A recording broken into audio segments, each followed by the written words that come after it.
like to make things complicated.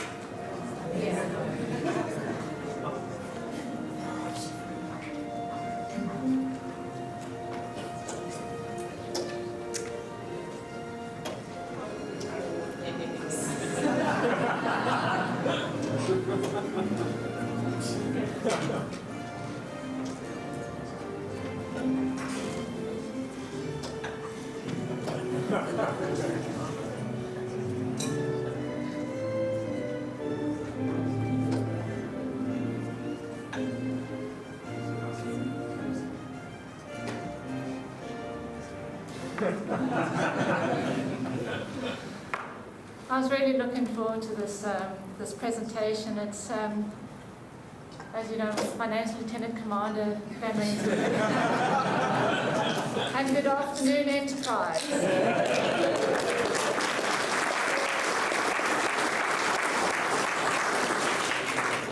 Today we're going to be talking about a very important topic, data. But before I go on, I'd like Data to explain a few things.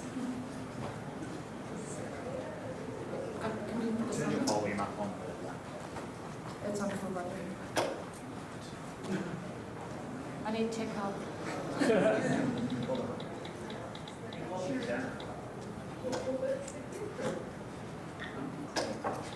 Everyone be really quiet. The other's not.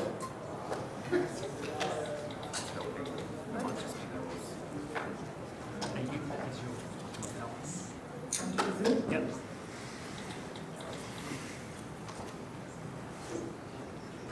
And that's our full. Yeah, let's try it.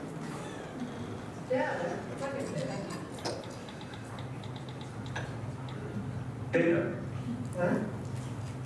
My name. It is pronounced data. Oh? You called me data. Well, what's the difference? One is my name. The other is not. So today's presentation, we are talking about data or data. But before we move on, I just need to go and do a little bit of housekeeping. I went all out. And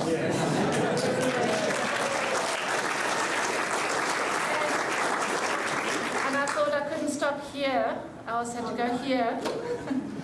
And I decided that I needed to reward all of you with something. So I organized special Star Trek stickers for your computer. They're limited edition for the Enterprise. And if the following people can stand up, Gillian, Dr. Michelle Ellis, the back left, Billiana, if you could stand up. They've got stickers. So the rules of the game are, if you'd like a sticker, you need to trade. You need to trade something, not something like a straw. That's not going to work in this zone. You need to trade something with them. And the whole goal of the exercise is 1, learn to network. And 2, the talk that I wanted to talk a while back about contracts, learn to negotiate. So you're going to make an offer. So you say, I'd like to trade for a limited edition Star Trek sticker, and then they will give you a sticker. Of course, I've got some as well, so you can hunt me down. So the 4 of us have got stickers. If you want a Star Trek sticker, which is limited edition, there's only 100 of them, be quick in. And at the end, I don't know if anyone has been watching my LinkedIn, I said there'll be prizes. So I decided I'll go out and get some limited edition comics. So there is a question that's going to be associated to the one video that was, don't watch it now, please watch me. Don't go there. It was on LinkedIn, there's a question, and of course the answers are linked to that. But I'll make it easy, and the other one is, if that doesn't work, I'll just throw out the audience and ask questions from here. So you guys ready to rock and roll? All right. The first thing is we're talking about data. So technically we'll have to learn out what is data. And the reason I come from a very interesting background, but I recently graduated with a law degree. I just happen to have a brain that works in sort of like frameworks. It's a bit like coding and laws like that. You know, if there's something, then something else happens. And law I found really easy because when I applied a coding methodology when I was learning, it was really easy for me to apply everything else. But then I thought, well, how do I apply that in my everyday life in IT? And so I took it all the way back to data, because why are we here? You know, we are protecting our data, but what sort of data is that? Is it sensitive, your labeling? Is it sensitive? Is it public? Is it confidential? What is it? But we need to actually understand that a little bit more. But lo and behold, data is actually divided into 3 sort of sections.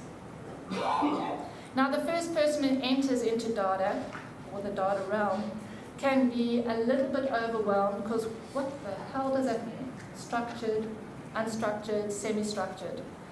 And so I thought I'd make it a little easier for you. That is structured.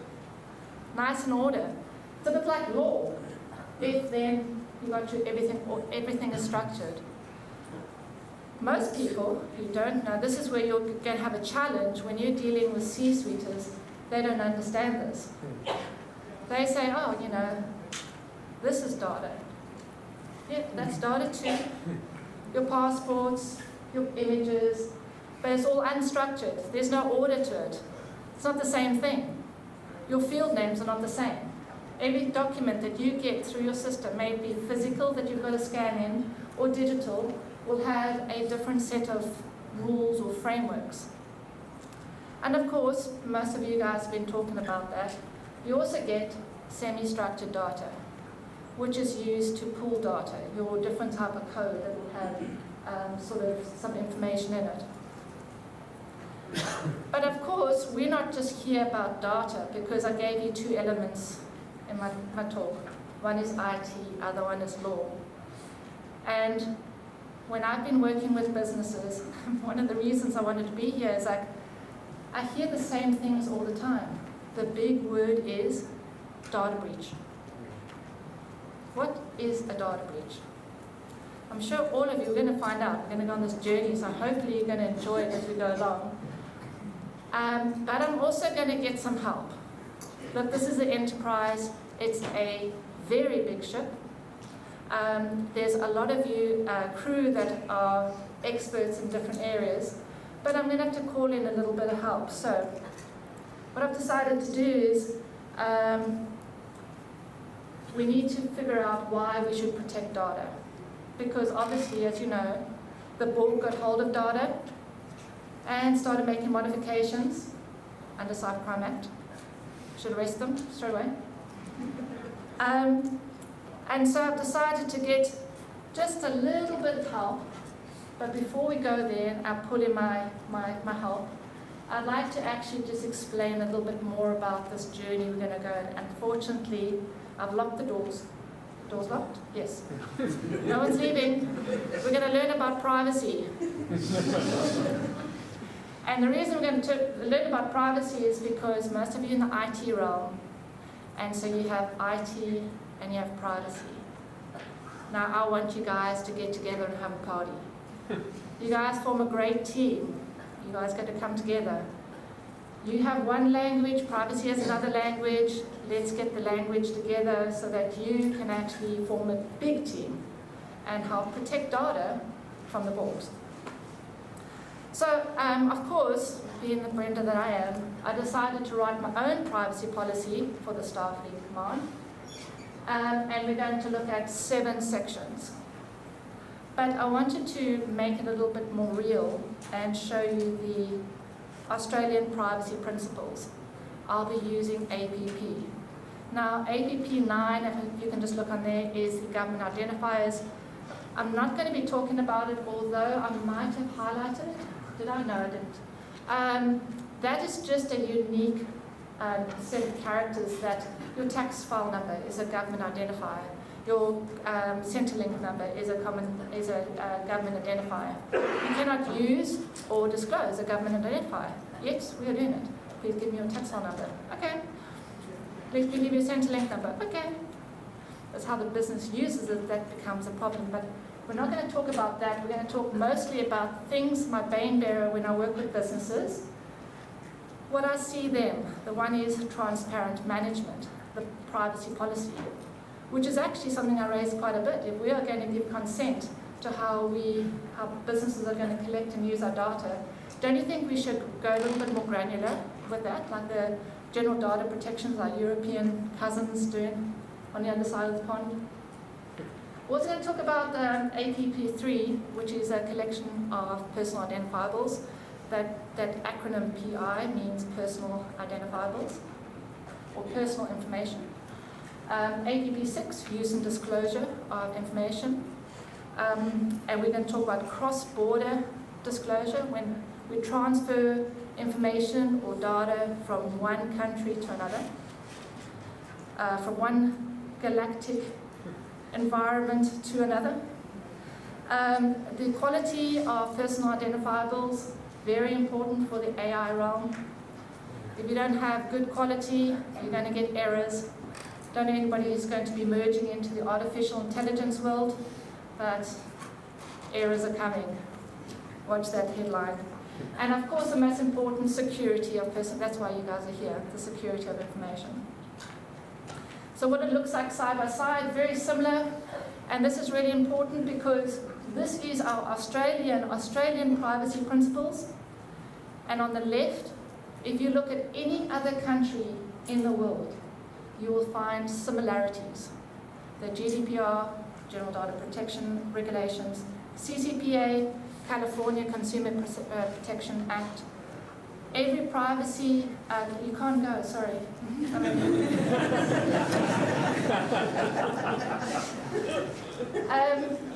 And they are very similar.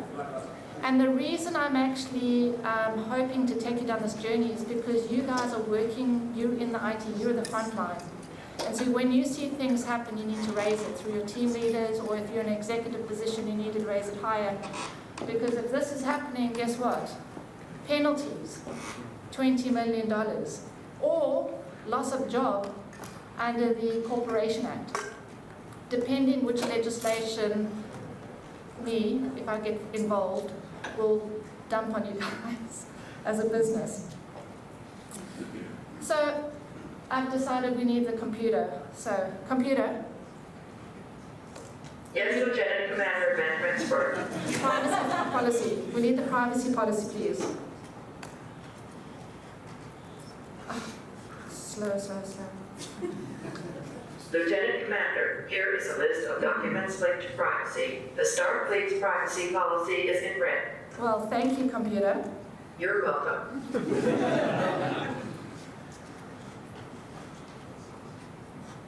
And as you can see, every time that you walk into a business, you are going to be bombarded with procedures and policies, processes, every document you can think about, whether it's applicable or not. And the most important one, forever, is in red. That's the only one you care about in my books, because that sets the cornerstone, that sets the foundation to how you're going to handle, collect, share data. So of course, I noticed that there was a gap in the Starfleet Command. You guys didn't have a privacy policy, so I wrote one for you. It is up on the website, I'm kidding. And it basically tells you how we are going to collect your personal information. Now, it's very interesting. The Australian Act, Privacy Act, talks about information, and the General Data Protection Regulations talks about data. And I argue, to this day, there's a big difference between the two. Because you have personal information and you have sensitive information. But you could also have personal data and sensitive data depending on how the data is collected. Because they can still identify that person. So let's talk about the collection of data. The one and only guy that can teach us a few things. If you're going to be collecting personal information, sense information, there really needs to be a reason for it. So as APP3 states, is that it has to be directed to a function or an activity of the business. So what's the purpose behind that collection? So if you're going to be collecting like going, I want to do direct marketing. Oh, I want to do a few scams here and there. I guarantee you that's, well, if your business is for scamming people, which probably is unethical, I'm not too sure if it's actually illegal, it probably is because you're defrauding people, then you probably can get away with it. But it really has to relate back to those activities or functions of that business. But if you're not collecting, so I'll give you some quick examples. Let's say now you are collecting authentication information. Your authentication information, according to your police documentation, your 100-point check, is something like a driver's license, passport. Who's gone to university recently? Handed all this information, yeah.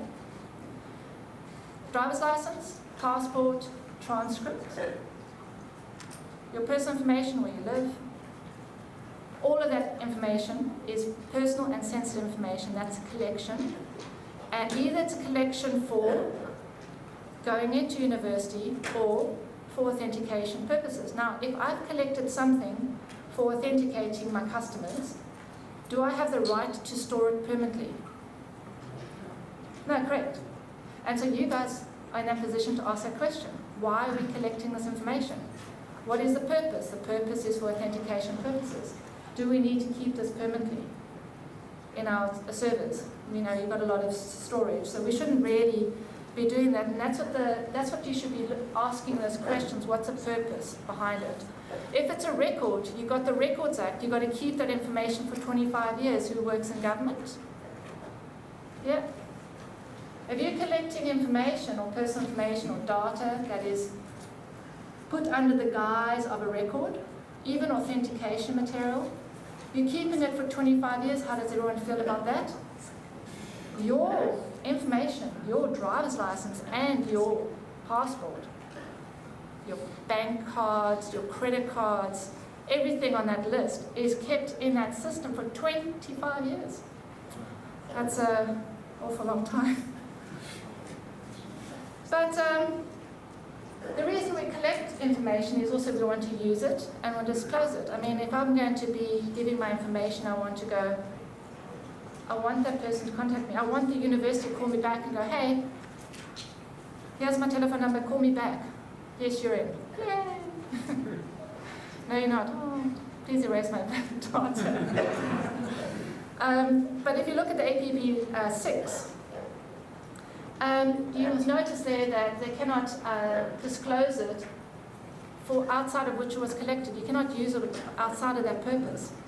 So if you collected a driver's license for the purpose of authentication, you, as a company, cannot share that information or transfer it with any other company because it's outside of the purpose of what you collected it. So in the IT realm, when you're collecting this, because you deal with it every day, you should be raising this. Why are we collecting it? And then your argument will go all the way up to legal for looking into this whole issue of collection, because it falls inside of the Privacy Act. And inside of the Privacy Act, under this element, if you're sharing an authentication document which is out of purpose, and something happens, we're going to talk about data breach and the meaning of data breach, that means that you could be held liable. Not only can you be held liable, the business be held liable, but the person in authority position can be liable, personally liable, depending on the amount of damages under the Corporation Act, depending on which legislation they want to throw at you. So let's talk about cross-galactic transfer of data. What does this mean? It means simply this. If I'm going to have a backup of data or personal information in China, that's what my backup is, would that be, off the top of your head, a safe place to place it? No, so you'd have to start this conversation. Well, I don't think China's a place to go. Is there other backup areas? We're going to take our standalone system, our on-site server, and we want to transfer it into a cloud storage solution. Where is that cloud storage solution? Is it in Australia or is it in another country? Because when you look at the APP8, it's the APP8, Australian Privacy Principle 8, cross-border transfer, you are going to be held liable, the companies, when I say you, the company is going to be held liable when information is breached by the third party. Whoops, third party risk management, bit of a problem.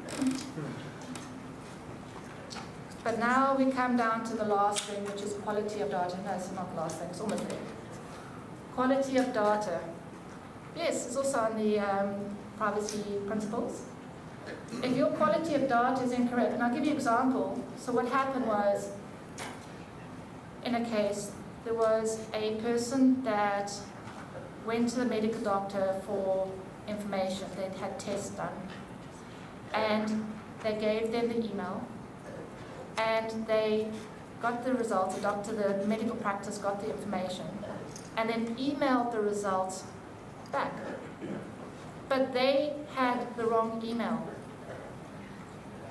And inside of that email, identified that the person had HIV. It's a whole court case, so everything's out there. I'm allowed to publicly talk about this. The person went back to the medical practitioner and said, "You got the wrong email. Can you please send it back?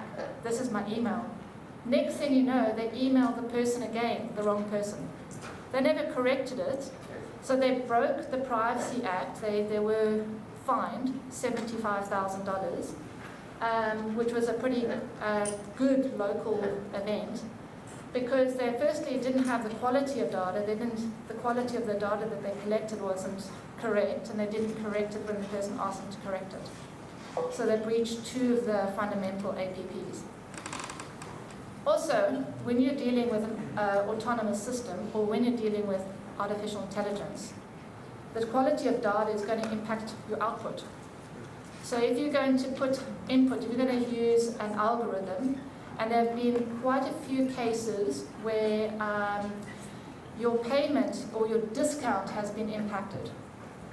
So you have sent out, you promised your customers a certain discount, the quality of data has been pretty poor, and as a result of that, it's calculated an incorrect discount, and you never got the discount. So under ACCC, you got problems.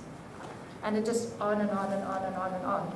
And as a result of that, you get fined a couple of million. Welcome to the land of law. But according to the APP, this is basically what you need to do. You need to take reasonable steps to make sure that the quality of data. So who's in the data governance realm? Anyone? No? This will give you some support. You are fighting about improving the quality of data. Just bring up APP 10. In fact, wear a sign. Go around work, APP 10. We need better quality data. You know that tool that I wanted? Yes, the $1 million one to help me improve it. Yeah, APP 10. I need funding, APP 10. And finally, we got to the element that all of you love. Security of data.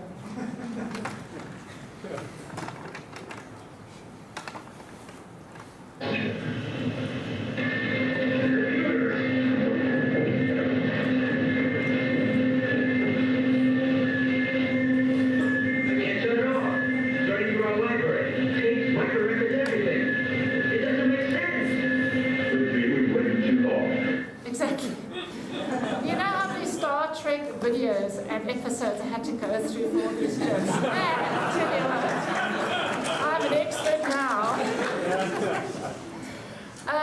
But yes, you've got to take reasonable steps to protect your data. And if you feel that you haven't done it from a security point of view, can't recommend, because that's probably the bad thing to do, in my opinion.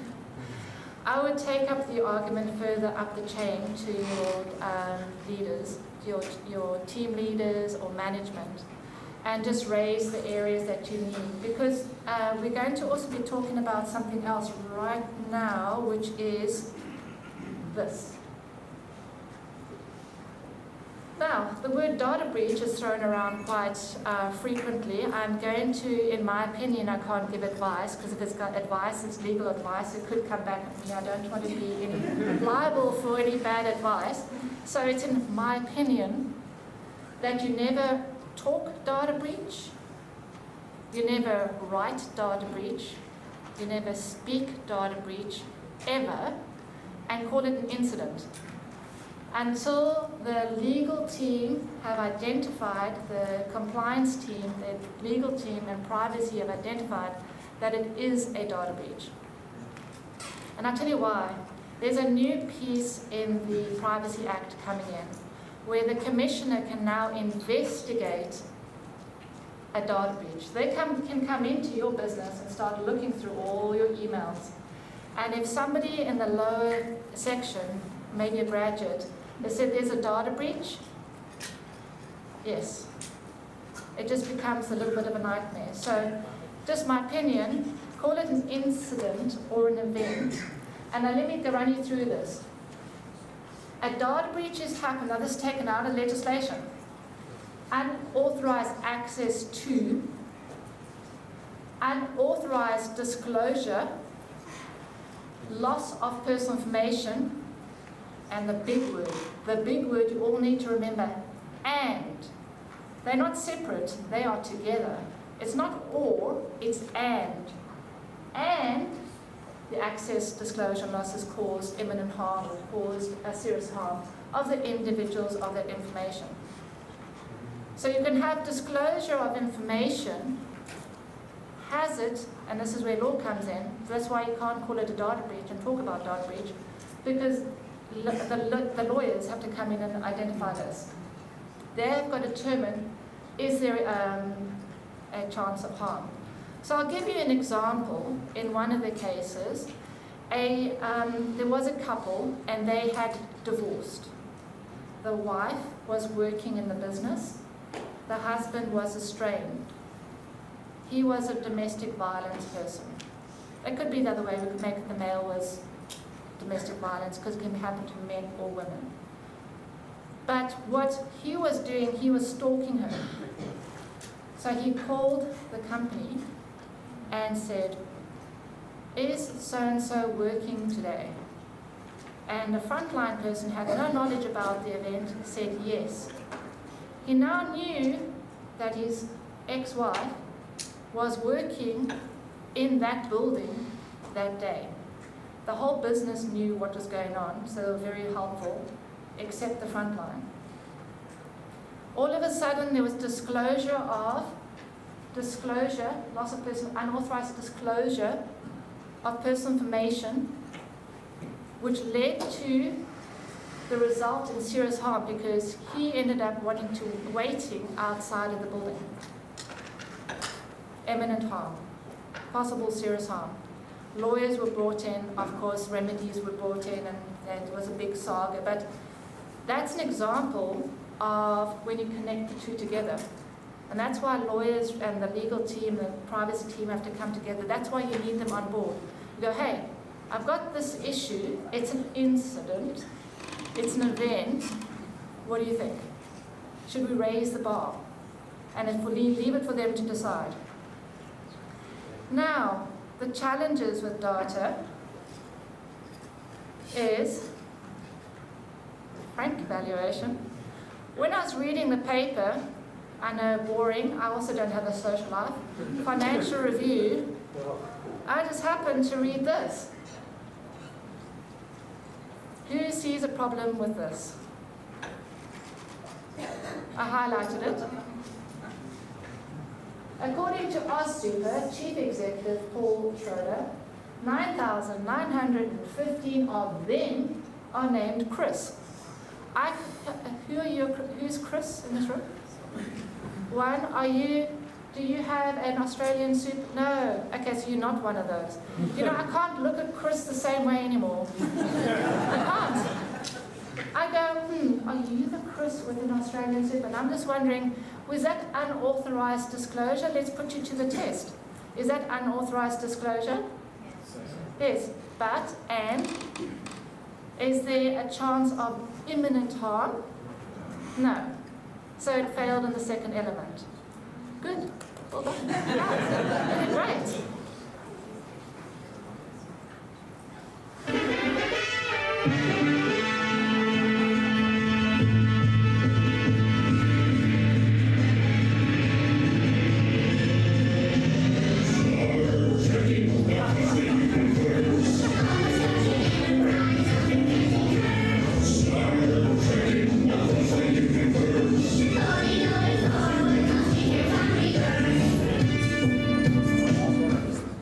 Live long and prosper. Lieutenant Commander, Oh, yes, computer. the prizes. Oh, thanks. You're welcome. So now for the big one, for the comic books. That's a Star Trek song, which I probably need some help here. Leona, you want to come up quickly? Because I can't, I'm going to be biased, and I don't want to be biased. I want to give everyone an opportunity. So that the first person puts their hand up, you'll have to, point it out, yeah. You have to point out, show. Okay, so which movie group or music group created the Star Trekking song?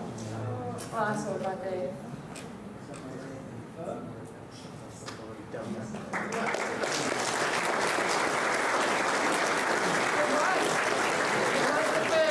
Okay, the last one is, I'm not going to actually ask you questions, I'm going to ask, does anyone have any questions? On privacy, or did I bore you to tears? You guys look like you were falling asleep there. Yes. Is there any changes, or is that law, as far as all that you went through, applies to both corporations and departments of government? Very good. Now you guys are going to be shocked. Government agencies are not covered in the Privacy Act. Who thinks that's fair? Yes. And so that means that they don't have to disclose a data breach.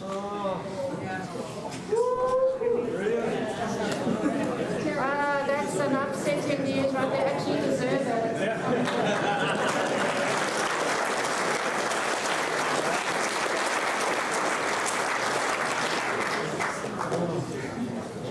And any other questions? I've got stickers. Yeah. Thanks, Brianna. Brianna is actually a lawyer who's come into the dark side. So all those people that have been hacking into systems without permission.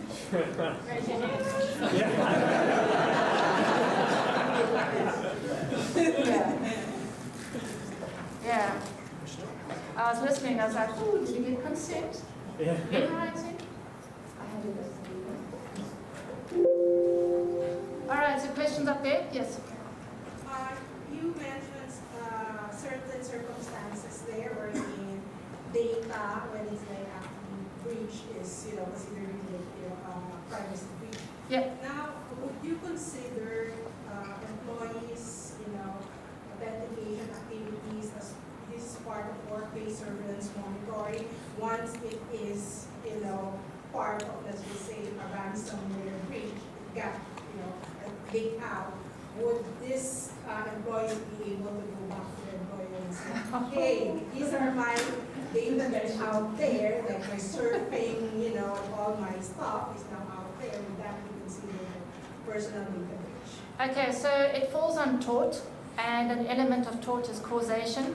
So this is where the plaintiff, you, have to prove that the breach caused you harm. And so then that's where it falls, because how do you know that that breach, this is where it fails on everything, that breach caused you harm, and not Optus or Medibank or blah blah blah. We'll not go down that here. Another question? Yep. Just wonder if you could elaborate a bit on what you think the difference between data and information is. 'Cause Yes. I prefer information. So I look at data as everything that you engage with the digital world. So everything that you like, everything that you, I recognize your face. Just, I don't know if you know this, but quite a few years ago, I did a crazy crusade. I went around Western Australia trying to teach everybody robotics and coding. And I wanted to try and change the world in a way to help them, give them skills so that when the future came AI, they had a job. You just got one of those faces of, I told one of the kids, he was just amazing. Is any data points that you pick up, like you engage with the digital realm, you like something, you comment it, even if you had a pseudonym, let's say now you had techie, for instance. Anything that you could collectively bring together to profile you, I call data. Now in the Privacy Act, they have personal information and sensitive information. Under Section 6 of the Privacy Act, sensitive information are things like biometrics. They don't talk about gait, they don't talk about shoe size. It talks about your religious preference, your sexual preference. In the personal information is anything that can identify you as a person, which is the information you give, like your first name, your last name, your address. So I think that there's a big gap between information and data. If we change that and go, even like your IP address, I think that's important because if you put an IP address and you don't have a VPN, you can actually identify where that computer comes from. You can start narrowing it in. And I just think that's something we need to raise, make it a little bit more common. Yeah. Got to wind it up? We're exactly 30 minutes behind, so maybe one last question if it's a quick one. Because you know how you said the government are not under the Privacy Act, but what about the essential and maturity levels? So, good question. So under the Essential 8, they've mandated that 98, here's a bit of power information for you, 98 non-corporate government entities must, not should, must, complete an internal Essential 8 audit and get to maturity level 1. I know it's a bit low, but hey, it's rather something than nothing. Yeah. And that includes government agencies. Yeah. All right. Cool. Brenda, All right, thank you very much. Thank you.